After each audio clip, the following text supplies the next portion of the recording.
আন্দোলনে এক পর্যায়ে ভাইয়ের সাথে আমার দেখা হয়, দেখা হওয়ার পরে ভাইয়াকে বললাম যে তুমি এখানে আসছো, তো বললো হ্যাঁ আমি আসছি, এখানে কিছুক্ষণ থাকবো, তারপরে সন্ধ্যার দিকে আব্দুল্লাহকে নিয়ে আমি বাসায় চলে যাব। ভাইয়ের সাথে কথা শেষ করে আমি আমার মতো সামনে চলে যাই আজমপুরের দিকে।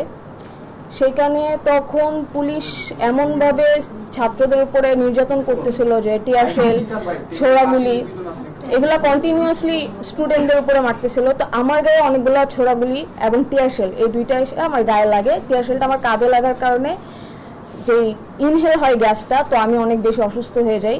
অসুস্থ হয়ে যাওয়ার কারণে আমি বাসায় চলে যাই একটা পর্যায়ে। তখন ভাইয়া ওখানেই ছিল। তো আমি 6:30 বা 6:50 এই টাইমে খবর পাই যে আমার ভাইয়ার বুকে গুলি লাগছে। একজন ডাক্তার সজীব সরকার আন্দোলন চলাকালে তিনি বুকে গুলিবিদ্ধ হয়ে শাহাদাত বরণ করেছিলেন।